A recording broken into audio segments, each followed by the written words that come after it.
Senhor Jesus Cristo. Estamos aqui, Jesus, nesta noite, na condição de necessitados do Senhor, carentes da Sua presença, da Sua ajuda, porque a Sua ajuda é de grande benevolência para conosco. Sua ajuda traz para nós força, saúde, coragem. Ajuda-nos, portanto, Pai. Abre os céus, chova, chuveiro da palavra, o estímulo, a revelação. Abra os nossos olhos espirituais, que possamos Te entender, Te compreender melhor, com os olhos da alma, da revelação do Espírito Santo. Ajude-nos com o perdão de nossos pecados. Em nome de Jesus Cristo, amém. Boa noite com Jesus, irmãos. Deus nos abençoe, que a graça de Deus seja estendida sobre nós nesta noite. Nós vamos colocar em pé, vamos ler a Bíblia. Vamos primeiro em Apocalipse 11. Apocalipse capítulo 11, verso 1 ao 14. Livro de Apocalipse. E foi-me dado uma cana semelhante a uma vara, e chegou o anjo e disse: Levanta-te e mede o templo de Deus e o altar, e os que nele adoram. E deixa o átrio que está fora do templo e não o meças, porque foi dado às nações gentílicas, E pisarão a cidade santa por 42 meses, 3 anos e meio. E darei poder às minhas 2 testemunhas, e profetizarão por 1260 dias, que equivale a 3 anos e meio, 42 meses, vestidas de saco. Estas são as 2 oliveiras e os 2 castiçais que estão diante do Deus da terra, Moisés e Elias, E se alguém lhes quiser fazer mal, fogo sairá da sua boca e devorará os seus inimigos. Fogo, a palavra é fogo. E se alguém lhes quiser fazer mal, importa que assim seja morto. Estes têm poder para fechar o céu, Moisés e Elias, para que não chova nos dias das suas profecias. Tem poder sobre as águas para convertê-las em sangue, e para ferir a terra com toda sorte de pragas, todas quantas vezes quiserem. E quando acabarem o seu testemunho, a besta que sobe do abismo lhes fará guerra, e os vencerá e os matará. Quando acabar o tempo, mas antes de terminar o tempo, ela não pode tocar neles. Jazerão seus corpos mortos na praça da grande cidade, que espiritualmente se chama Sodoma e Egito, onde o seu Senhor também foi crucificado. E homens de vários povos, e tribos, e línguas, e nações verão seus corpos mortos por 3 dias e meio, e não permitirão que os seus corpos mortos sejam postos em sepulcro. E os que habitam na terra se regozijarão sobre eles, e se alegrarão e mandarão presentes uns aos outros, por eles ter matado eles, Porquanto esses 2 profetas tinham atormentado os que habitam sobre a terra. E depois daqueles 3 dias e meio, o Espírito de vida, vindo de Deus, entrou neles, e puseram-se sobre seus pés, e caiu grande temor sobre os que os viram.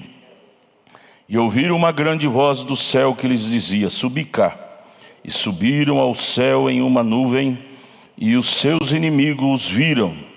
E naquela mesma hora houve um grande terremoto, e caiu a 10ª parte da cidade, e no terremoto foram mortos 7.000 homens, e os demais ficaram muito atemorizados, e deram glória ao Deus do céu. É passado o 2º ai, e eis que o 3º ai cedo virá. Jesus, são coisas que hão de ser. Referindo-se aos seus hebreus que estão lá esperando por esse dia, por esta visitação. Eles leem isto e creem que isto é real, esperam por isto. Ajuda nós, os gentios, Pai, estarmos atentos aos seus escritos, como os judeus estão atentos. Dá-nos a vigilância, a prudência, em nome de Jesus Cristo. Amém. Podeis assentar, irmãos. Nós estamos estudando a mensagem, o quinto selo. Vamos prosseguir na página 39. Página 39, no parágrafo 297. Quinto selo, página 39, parágrafo 297. Agora observe esses judeus. Eu tenho que fazer isto a fim de que vocês vejam a revelação deste selo. Vejam o que é ele, estas almas sob é de baixo, do altar, e quem são elas? Agora observe. No tempo de Daniel, agora a segunda metade da 70ª semana, agora recordem, o Messias seria tirado no meio da última semana, não é 70ª. Este é o meio. Bem, qual é a metade de 7? A congregação diz 13,5. 13,5. Por quanto tempo Cristo pregou? 3,5, né? 3 anos e meio, correto. Agora, mas está determinada ainda para o povo o quê? Outros 3 anos e meio que resta da última metade da 70 semana de Daniel. 299. Bem, durante esse tempo, ora, veja o que acontece é que, durante esse tempo, até eles receberem esses 2 profetas, durante esse tempo agora, a noiva gentia é selecionada nas 7 eras da igreja e sobe. Durante esse tempo da dispensação gentílica, a noiva gentia é selecionada dentre os gentios. E nós queremos ser parte desta seleção de Deus nesta última era. Você deve regozijar. Você é parte desta seleção de Deus. Nós, a igreja gentia, estamos em nosso tempo. E mais do que isto, estamos já no finalzinho. O sol para os gentios está se pondo. Está se pondo. E Deus não trata com 2 povos ao mesmo tempo. Ele trata com os gentios e os judeus estão lá, chorando, dependendo, buscando, até quando, esperando que Deus volte através desses 2 mensageiros que acabamos de ler em Apocalipse 11. Que Deus volte a tratar com eles. Mas vamos ler de novo 299, parágrafo 209. Durante esse tempo, agora, nós estamos no finalzinho do último tempo, da última era aos gentios, a era de Laodiceia. Ora, veja, o que acontece é que a noiva gentia é selecionada nas 7 eras da igreja e sobe. Oh, amados, cada prova que vem sobre nós é para nos selecionar. Cada luta não é para nos desanimar e nem para nos fazer voltar atrás. Você deve entender isto para o seu bem. Cada prova, cada demônio que cruza o seu caminho nessa estrada da vida é a sua seleção. É o seu teste, é o nosso teste. E com isso Deus está nos selecionando para algo mais especial com as nossas vidas. E depois, no final, ela sobe, e então Deus desce através de Moisés e Elias para responder esse clamor dos judeus de Apocalipse 6, verso 9. Parágrafo 300. E quando isto acontece desta forma, todos estes judeus que foram martirizados ali por causa da cegueira deles, não é? Deus os cegou por amor de nós, que se Deus não os tivesse cegado, nós, os gentios, não teríamos a chance de conhecer a nossa salvação, de sermos salvos. Veja, eles estão no altar, debaixo do altar. Deus vem e diz: vem vocês, o que foi isto? Vem vocês, agora eu darei a cada um de vocês uma veste. Eles disseram: até quando, Senhor? Entraremos agora? Disse: não. Vossos companheiros judeus ainda têm que sofrer um pouquinho. Eles têm que ser martirizados como vocês foram martirizados. A besta os apanhará quando romper o seu pacto. Está aqui, acabamos de ler Apocalipse 11, verso 7. E quando acabarem o seu testemunho, quando terminar o ministério de Moisés e Elias, a besta que sobe do abismo lhes fará guerra. Sabemos que esta besta é Roma. E os vencerá e os matará.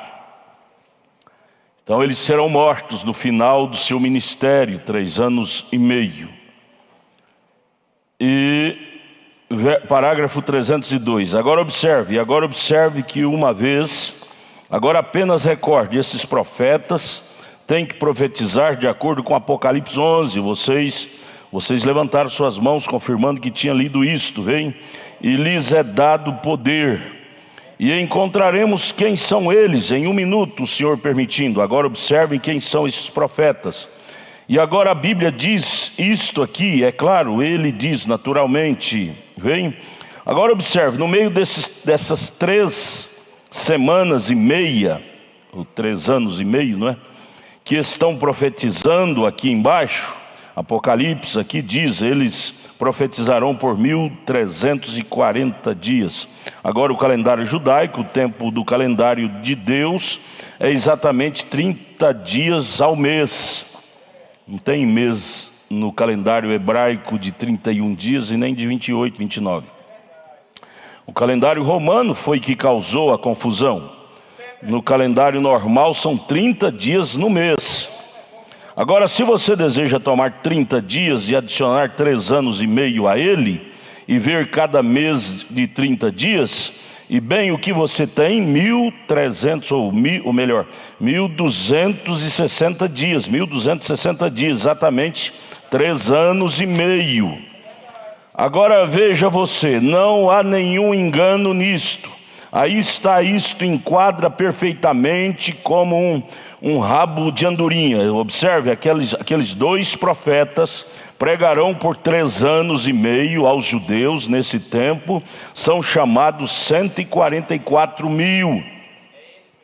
Ministério de Deus aos judeus. 308, e então observe, esses 2 profetas são exatamente Moisés e Elias, vem. Agora veja o ministério deles. Agora observe o que estes profetas fazem. Eles têm poder para ferir a terra com pragas, o quanto quiserem. Quem fez isto? Moisés. Eles têm poder para fechar os céus para que não chova durante o tempo do ministério deles. Quem fechou os céus por 3 anos e meio? A congregação responde: Elias. Aí estão eles, esses são eles, vejam, são. Nós acabamos de ler aqui o retrato escrito deles em Apocalipse 11. Só ler a Bíblia você saberá o nome deles, né? 309. Vejam, o homem quando ele morre, ele não muda seu estado, ele não muda sua constituição. Veja, olhe, quando Saul se apostatou e não havia nenhum profeta na terra, ele não sabia o que fazer, e ele estava contra isto. Ele estava indo para a batalha, ele foi até a feiticeira de Endor.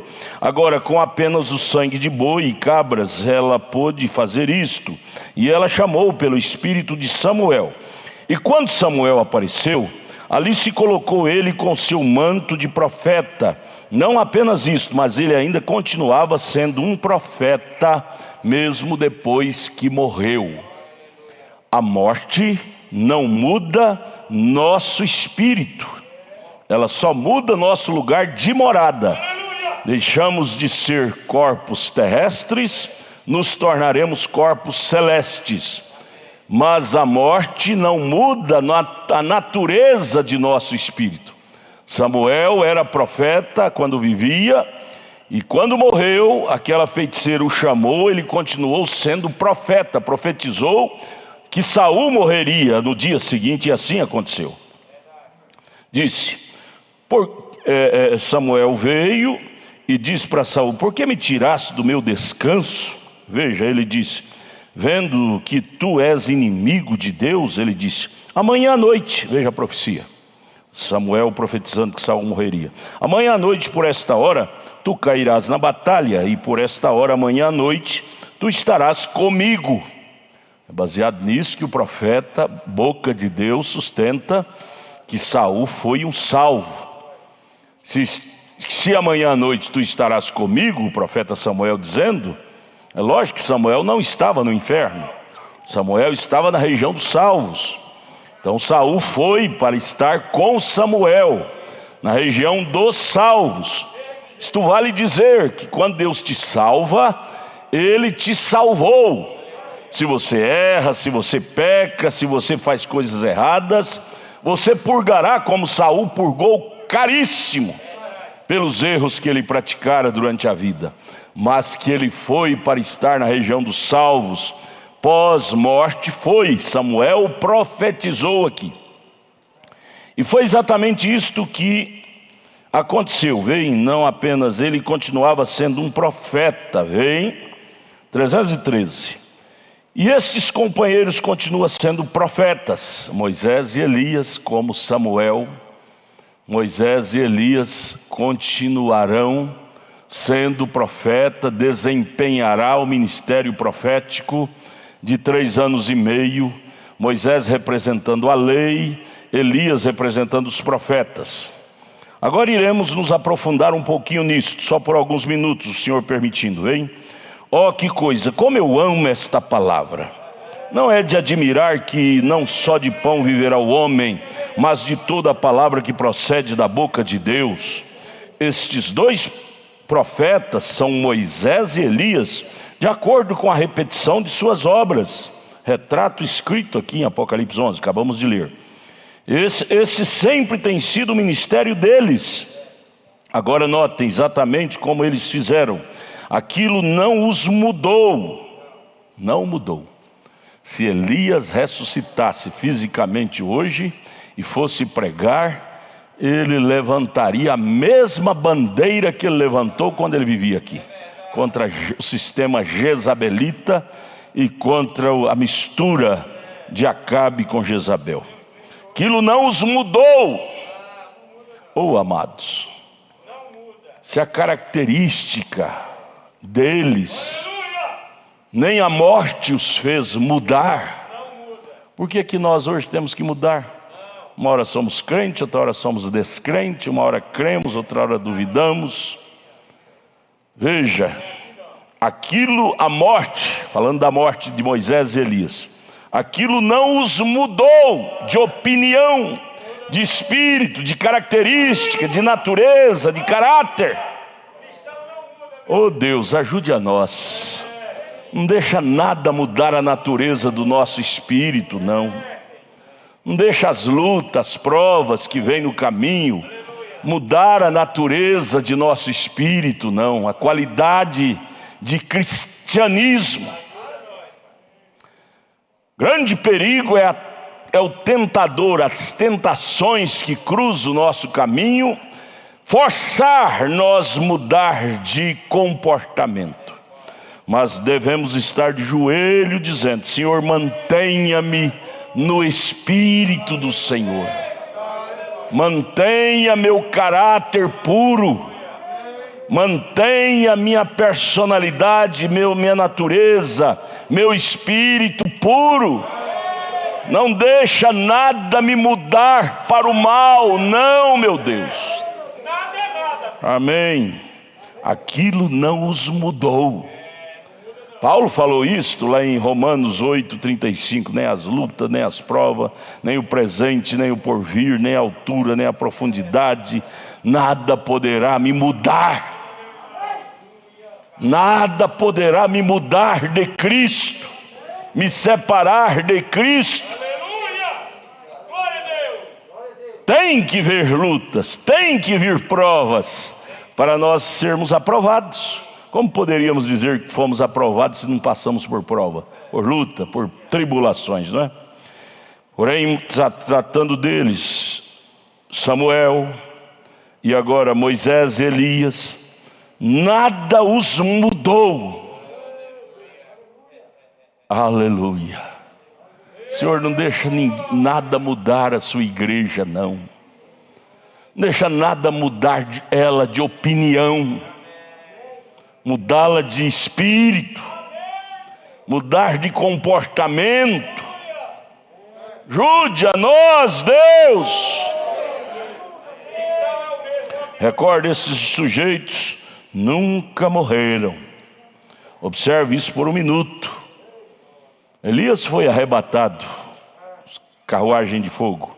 Moisés procuraram o corpo dele quando ele desapareceu e não acharam. A Bíblia e São Judas diz que o arcanjo disputou o corpo dele com Satanás. Satanás disputou com o arcanjo Gabriel e não o pegou. Foi levado embora. Eles estão vivos.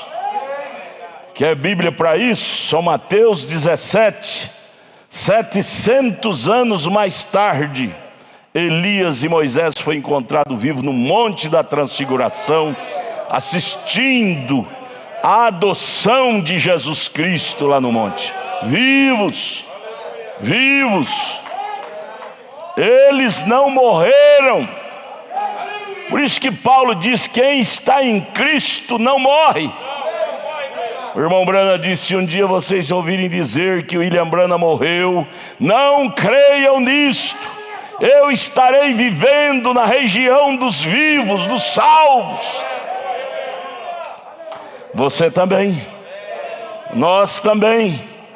Ao fechar nossos olhos para este mundo de cá, entraremos naquele corpo celestial do mundo de lá, e lá sim é que viveremos bem, bem melhor do que de cá. Bem melhor do que de cá. Ou se pudesse ser hoje, seria a melhor coisa para nós, não é? Ir embora para aquela dimensão de lá. Lá é bem melhor do que a de cá. 316, agora não confunda, antes de terminar com isso, não confundam o quinto ministério de Elias com seu quarto ministério. Quinto é para os judeus, quarto é para os gentios. Eu tenho dito a vocês, a igreja gentia está esperando por Elias, correto? Esperando. O irmão Branham era modesto. Você não dificilmente vê o irmão Branham dizendo: eu sou Elias, o quarto ministério de Elias. Dificilmente.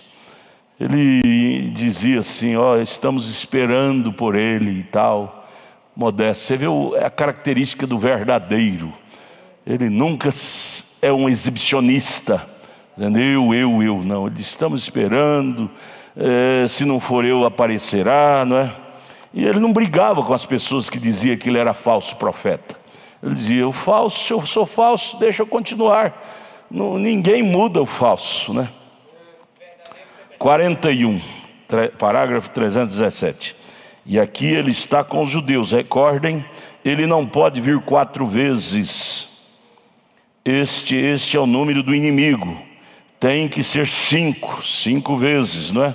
Elias, repetição do ministério de Elias, biblicamente, cronologicamente da Bíblia.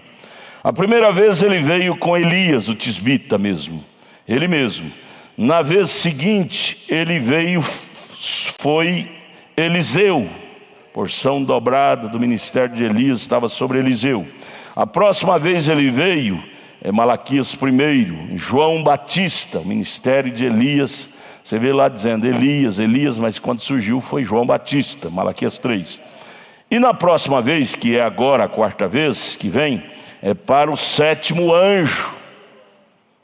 Ministério de Elias. Deus gostou muito da franqueza, da seriedade, da integridade do ministério de Elias. Lá da primeira vez que ele veio diante de Acabe, que Deus prometeu repetir isto mais 4 vezes, né? Contando com aquelas 5. E a 5ª vez que ele vem, ele estará com Moisés lá pregando para eles, os judeus. Naturalmente, sim Senhor, não faça confusão com ele. Amém? 319. 5. Se você conhece seus números na Bíblia, 5 é o número da graça laboriosa. E é isto que ele tem feito. Agora observe, se você deseja saber onde está isto, Jesus era um trabalho da graça.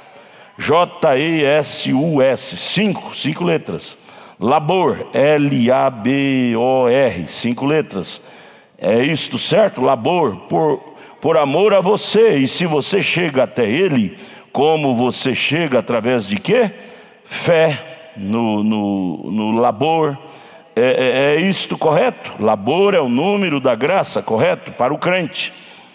Observe, o primeiro Elias foi ele mesmo, o tisbita. O segundo foi Eliseu. O terceiro foi João. O quarto foi o 7º anjo. O último mensageiro, a igreja gentílica, né? De acordo com Malaquias 4 e Apocalipse 10:7. Agora, a 5ª vez, ele é um mensageiro aos judeus, aos 144.000, para os judeus, depois que a igreja partir. Ô irmão, não queiramos ficar aqui para assistir o ministério de Elias para os judeus. Será horrível, horrível a sensação de estar aqui, porque você vai ter a sensação que perdeu o seu arrebatamento. Quem estiver aqui assistindo, que isso vai ser televisionado para o mundo inteiro, ministério fenomenal, convertendo água em sangue, cerrando os céus para não chover por 3 anos e meio, será horrível. E mais horrível para nós, os gentios, para os judeus até que não, porque lá haverá chance de salvação deles. Mas para nós, os gentios, será horrível, porque saberemos que ficamos. O arrebatamento surgiu, aconteceu, e nós o perdemos. Oh, gente, nessa hora entra o desespero na alma da gente, dizendo, como o irmão Brana grita na mensagem de desespero, ali no início, ele diz: Senhor, se há uma coisa que eu te peço, é que tu não me deixes para trás. Se há uma coisa que eu peço ao Senhor, me ajude a estar pronto.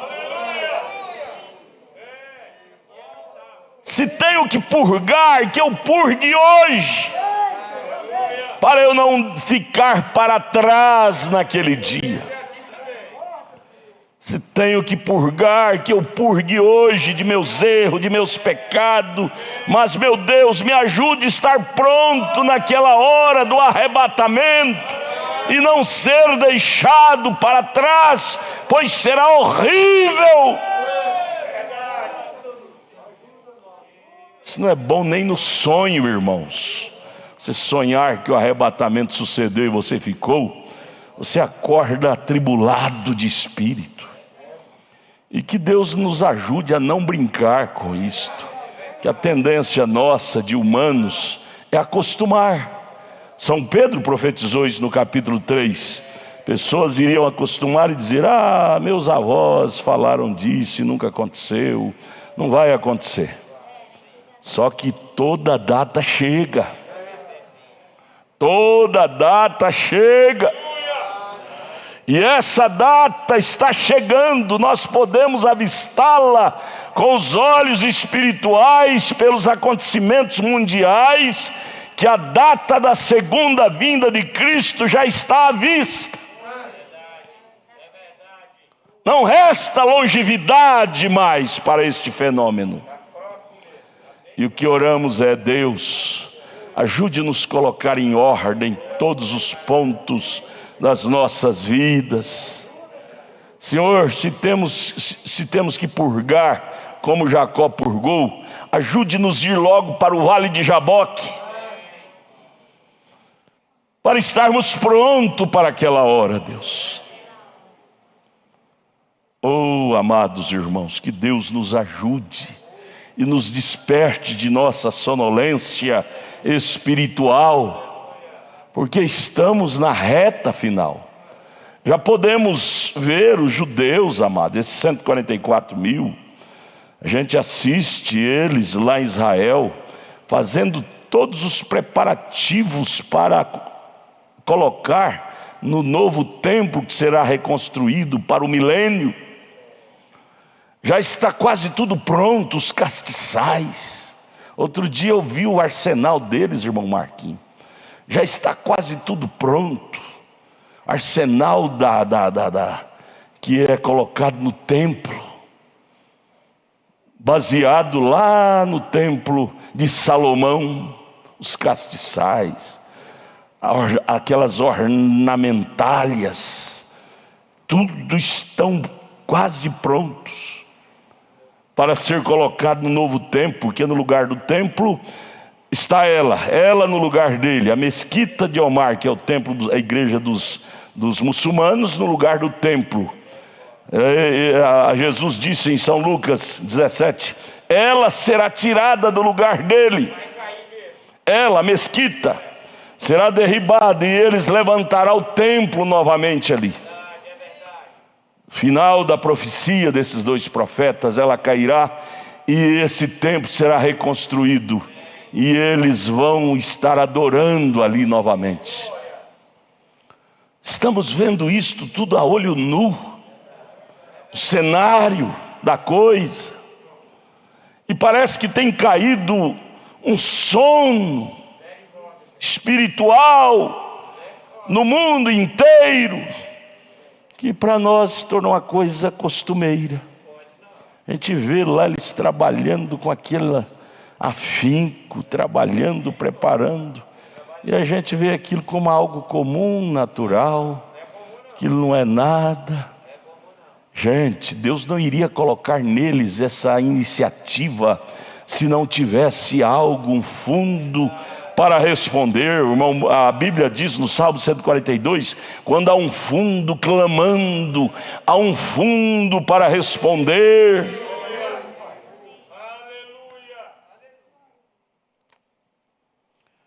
Oh Deus, ajude a nós, Senhor. É o 321.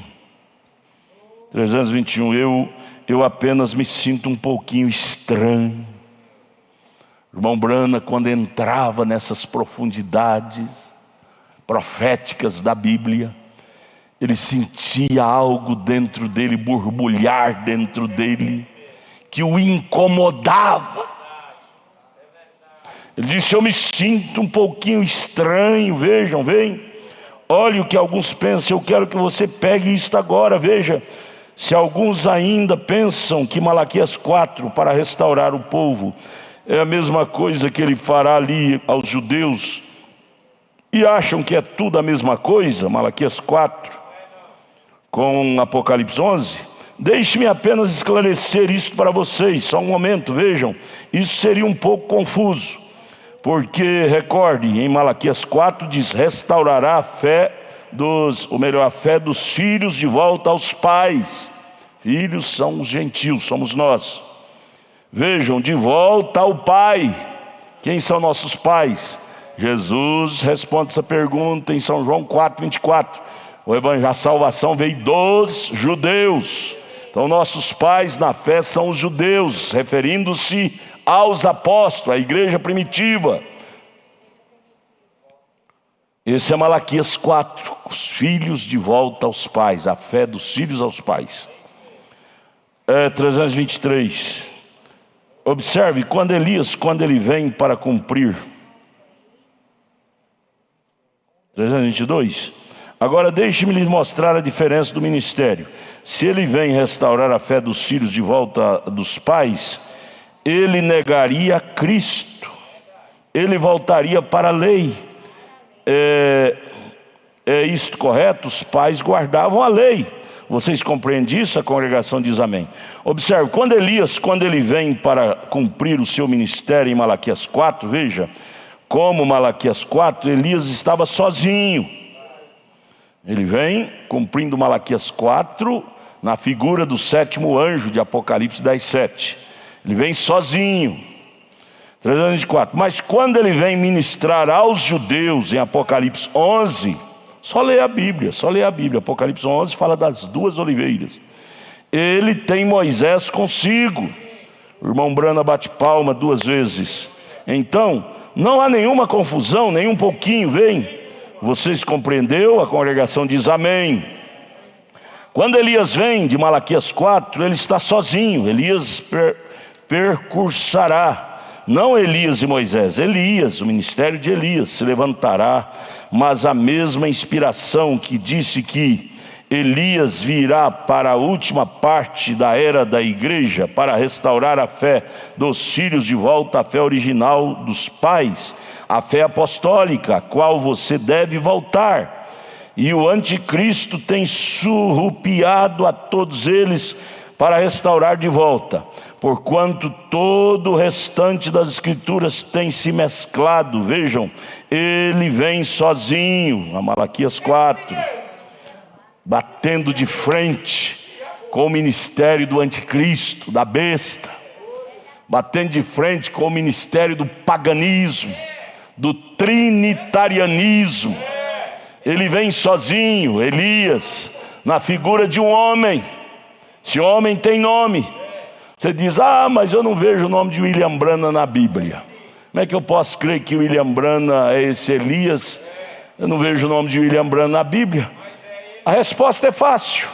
Me mostre no Velho Testamento, Malaquias 3, quando é referido ao Elias que viria precursando a primeira vinda, se havia nome de João Batista.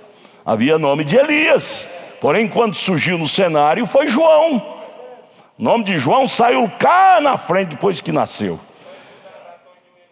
Mas a figura, o ministério, o ofício de Elias. Agora onde eu estou, pastor Samuel? 326. Há 2 deles, não, 2 deles. Vamos ler direito, 306. Mas quando ele vem para a igreja, a Bíblia, ou vem para os 144.000, a Bíblia claramente afirma que ambos, há 2 deles, não um, 2 deles. E no seu primeiro ministério não podia tomar os judeus e colocá-los de volta na lei, tomá-lo, porque ele vem pregando Cristo aos 144.000, amém. Aí está ele, aquele Messias que foi cortado lá atrás, 2000 anos atrás, é isso. Então não faça confusão com isto, isso não é confusão. As escrituras não mentem, nem um pouquinho. Irmão Brando disse, glória.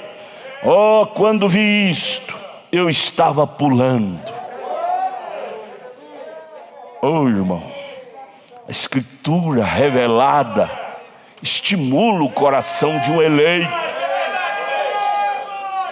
O irmão Brana pulava de alegria em ver a escritura se abrindo, se revelando, se cumprindo.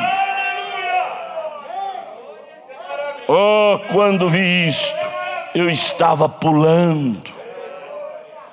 Deus, ajude-nos a ser mais espirituais, captar a palavra e ser estimulado por ela. Porque se a Bíblia não estimular a nós, o que vai nos estimular? O gol do time A, do time B, do time C? O crente deve ser estimulado com a palavra, cumprimento da Bíblia. Eu disse, obrigado, Senhor. Quando eu estava vendo aquilo suceder ali fora, vi que Elias saiu ali na primeira era, sozinho. E ele estava sozinho. Então quando eu vi vir novamente do outro lugar, havia 2 deles ali, Quando aquilo aconteceu, disse: ali está, aqui, aquilo é isto, Senhor, amém. Eu vejo isto agora, aleluia, é exatamente. Isso aqui é palavra profética.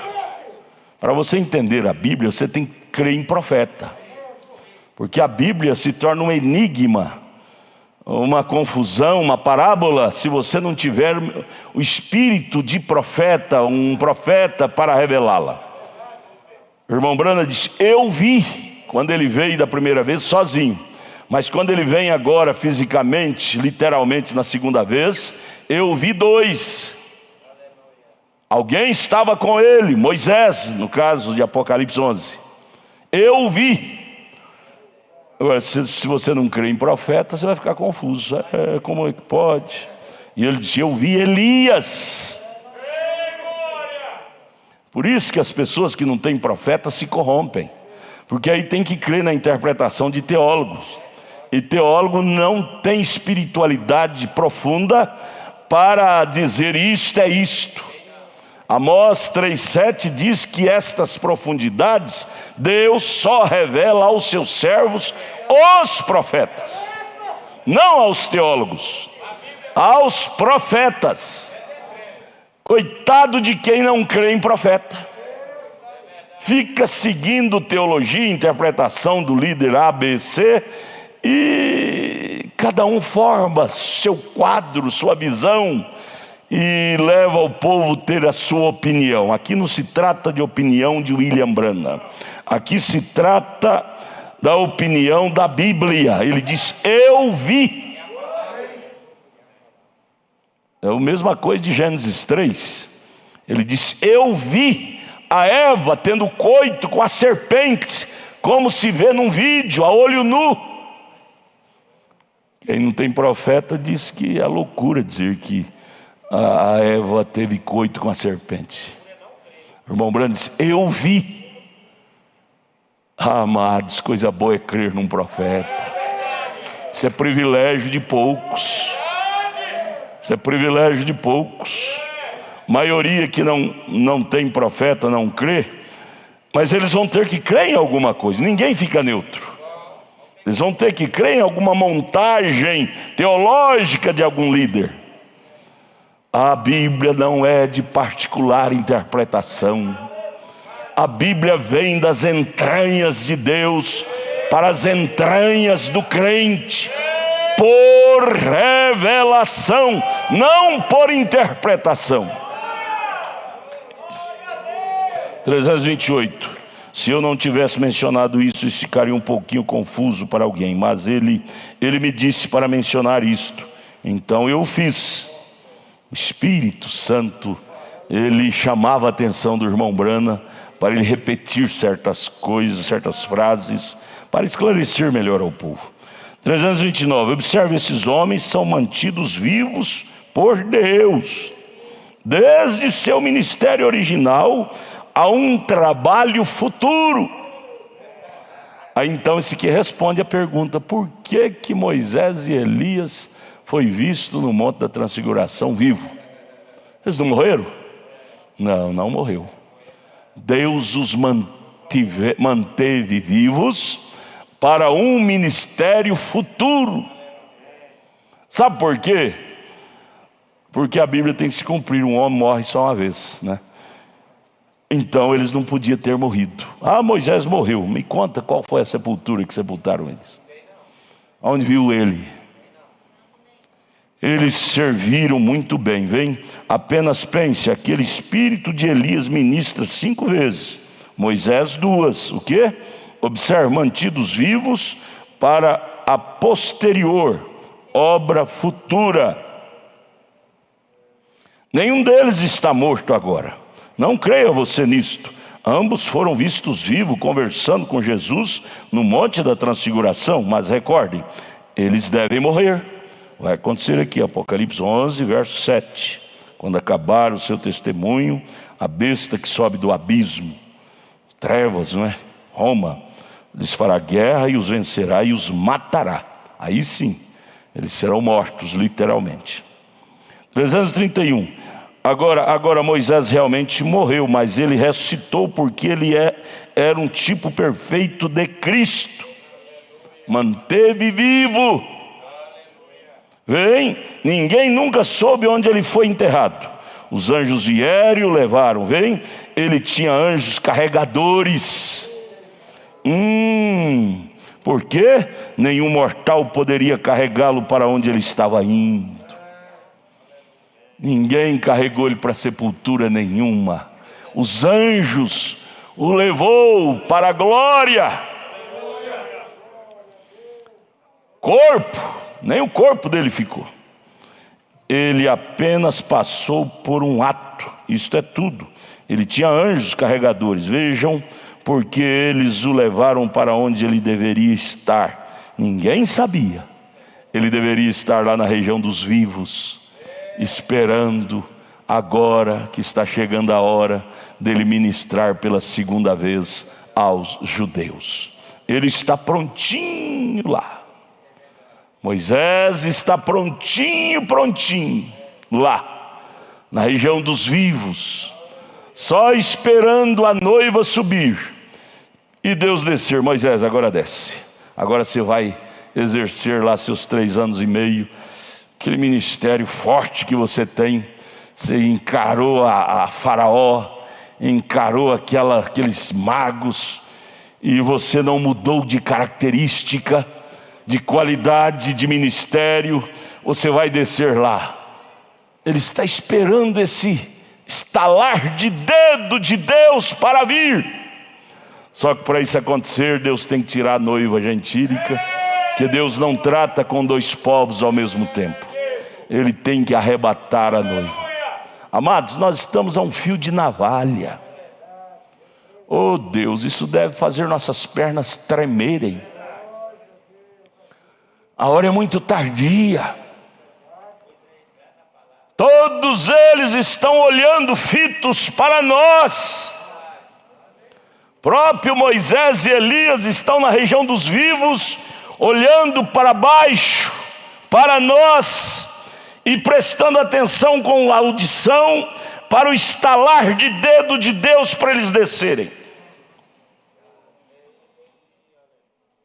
Nós estamos segurando a vinda desses 2 mensageiros de Apocalipse 11.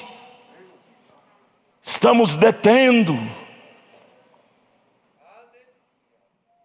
A hora que a noiva subir, eles descerão. Não importa quem subiu, subiu, quem não subiu, não subiu. Deus estalará os dedos e os impulsionará a vir. E o mundo gentílico estará de trás das costas de Deus. Deus não olhará mais para as orações dos gentios. Deus não ouvirá lágrimas mais dos gentios, porque o tempo dos gentios então terá acabado. Então não haverá mais sangue para os gentios.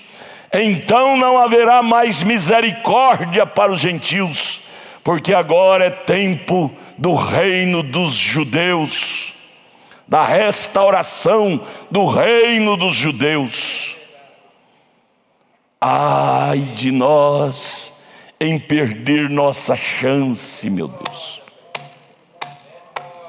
Irmãos, irmãs, que perdamos tudo aqui. Vamos tirar a mão dessas coisas aqui. Vamos tirar a mão dessas coisas aqui. Que perdamos tudo aqui, mas que não percamos o nosso arrebatamento. Vamos tirar a mão dessas coisas naturais. O irmão Branham disse na mensagem Segunda Vinda de Cristo, parágrafo 17, ele disse: eu não temo que as coisas espirituais tirará a noiva do rapto, porque ela é vigilante no espiritual. Ele disse: eu temo que as coisas naturais a atrapalhem. Eu não temo, deixa eu repetir, é Segunda Vinda de Cristo, parágrafo 17. Eu não temo que as coisas espirituais atrapalhará a noiva, porque ela está bem vacinada. doutrinas erradas, ismo e coisa e tal. Mas ele disse: eu temo que as coisas naturais as atrapalhem. Coisas naturais, julgo desigual, negócios, dívidas, enrolado em dívidas,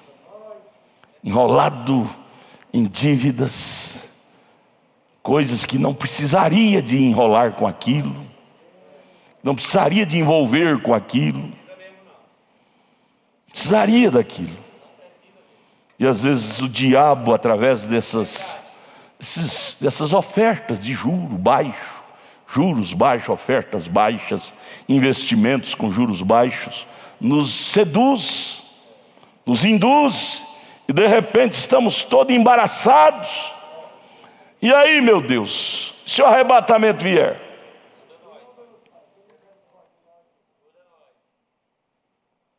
Deixa eu repetir, segunda vinda de Cristo, parágrafo 17.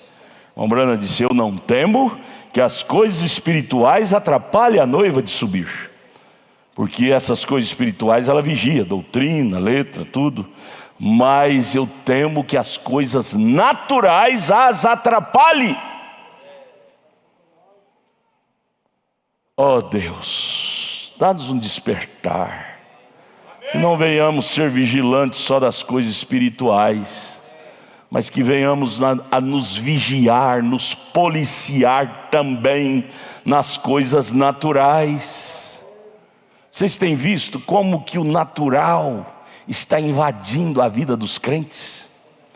O irmão Brana diz que 2 espíritos invadiriam a igreja no tempo final. Poder de aquisição e primeiro o poder de sedução, seduzir, para aquisitar, e o poder da aquisição, seduzindo para a aquisição. 2 poderes, da aquisição e da sedução.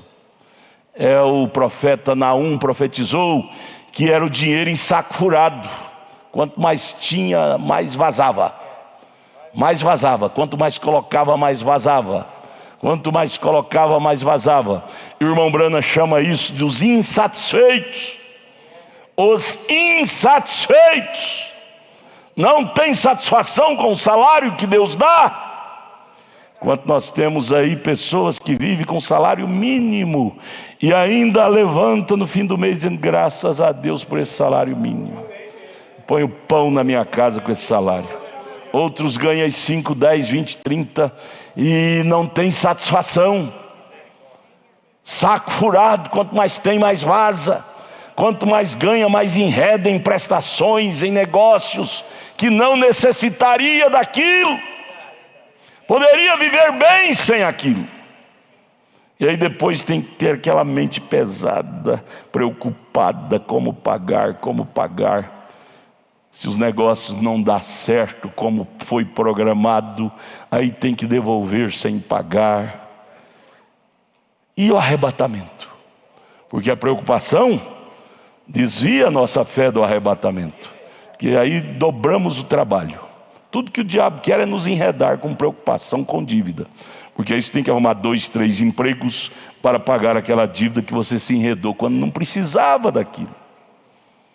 E aí tem que trabalhar dia e noite, aí não ora mais, não lê mais a Bíblia, não vem mais na igreja, porque está apertado, tem que pagar dívida, pagar.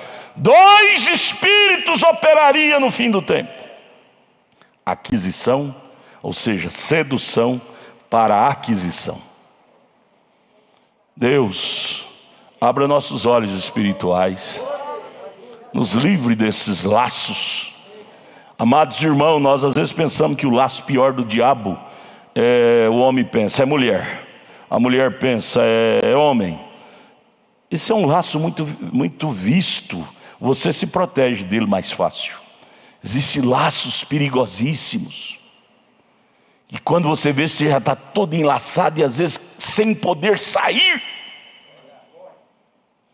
Nós colocamos esses 3 pecados capitais que a Igreja Católica criou, e nós por tradição fomos formados com essa tradição pagã católica, e carregamos esses 3 pecados capitais como os pecados mais perigosos: matar, prostituir e roubar.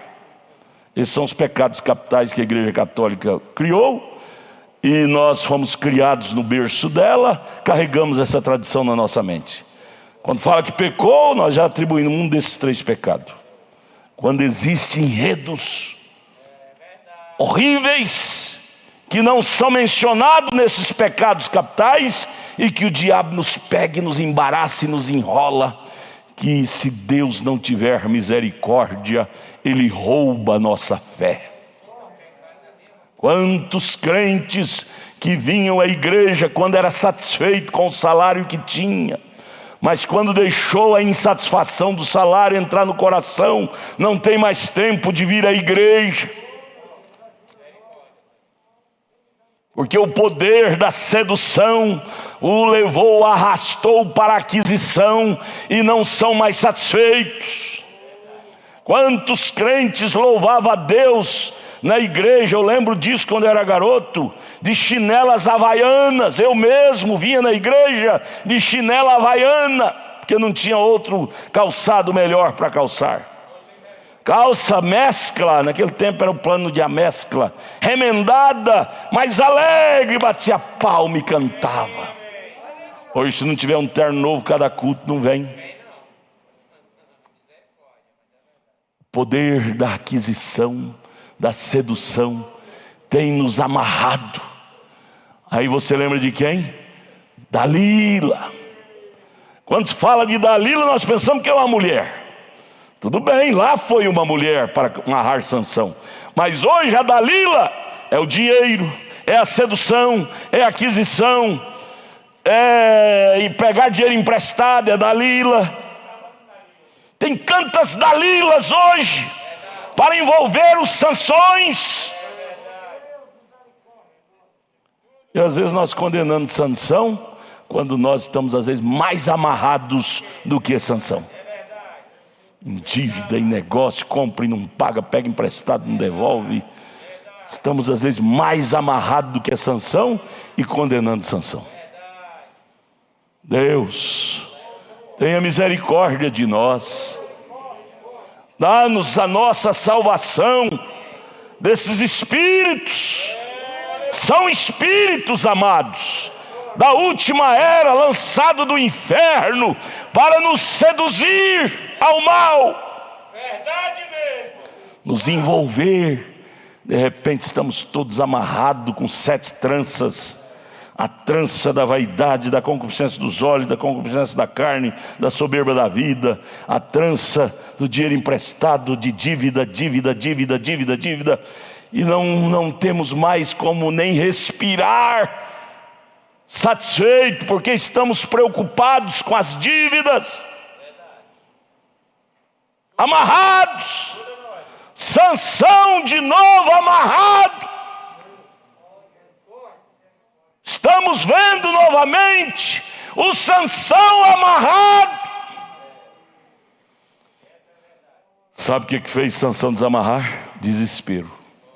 Se nós não cair em desespero, irmãos, não vai haver derrubada do templo de Dagon, não. Se nós não cairmos com lágrimas e dizer: Deus, vingue as minhas forças, estou amarrado, estou até cego para as coisas de Deus, somente uma vez mais, Senhor, a Dalila me amarrou.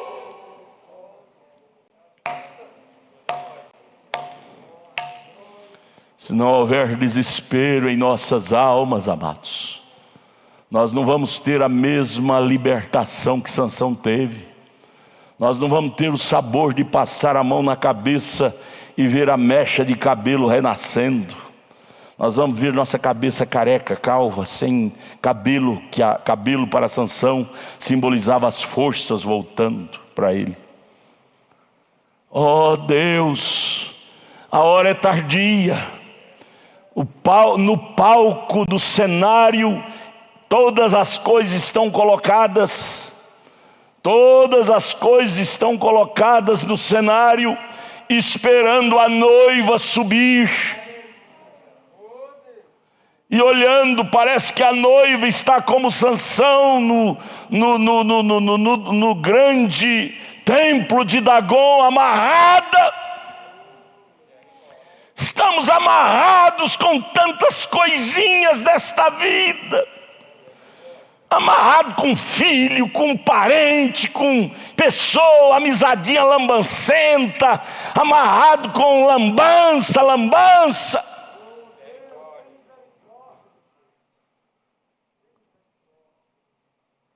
Mas se meu filho não for, não vou. Se minha esposa não for, não vou. Se meu marido não for, eu não vou.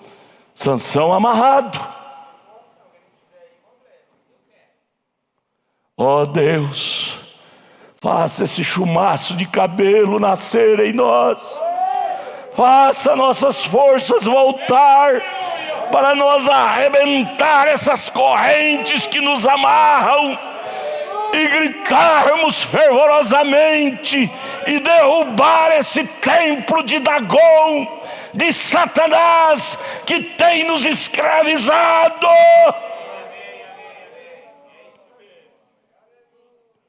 Dá-nos desespero, Jesus.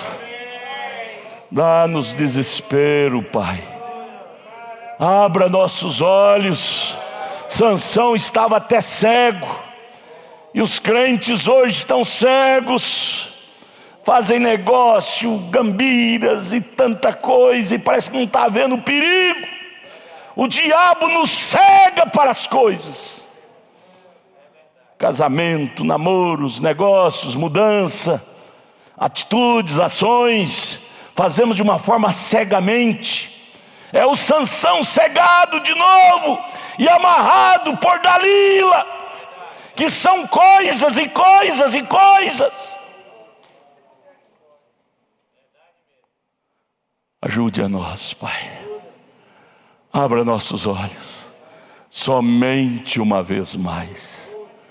Tudo está olhando para nós. O mundo judeu, aqueles que morreram, está lá na sexta dimensão dependendo de nós. Tudo está olhando para nós. Eles estão gritando: até quando? Até quando vamos continuar aqui? Ao ponto de Deus ter que dar vestes brancas para consolá-los. Mas isso não é o suficiente. Eles precisam de sair de lá, mesmo da sexta dimensão onde eles estão. Deus não está na sexta, Deus está na sétima. Eles têm que subir um degrau a mais. Deus, literalmente falando. Ajuda-nos. Somente uma vez mais. Vamos embora para casa com esse gemido de Sansão em nossas almas. Devo lutar se quero reinar. Esforça a minha coragem, Senhor. Somente uma vez mais me deixe vingar de meus olhos, minhas forças, que eu venha escapar dessa Dalila. Cada um de nós tem uma Dalila por detrás de nós nos amarrando. Cada um de nós, ninguém, até a criança de escola tem Dalilas lá os amarrando ao mundanismo. As redes sociais são Dalilas.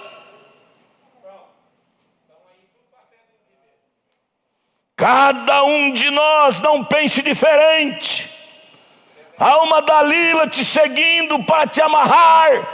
Não se sabe, a história não mostra a cronologia, quantos anos a Dalila ficou no encalço de Sansão para o amarrar. Ela foi contratada pelos filisteus para amarrá-lo, para tirar as forças, mas não se sabe quantos anos durou ela no encalço de Sansão, até conseguir arrancar as forças de o amarrar. Não se sabe. O diabo não tem pressa de te amarrar, mas ele busca cada oportunidade para dar mais uma arrochada. Você já viu o sucuri arrochar os animais que ele pega lá na água? Ele vai arrochando devagarinho, ele não tem muita pressa.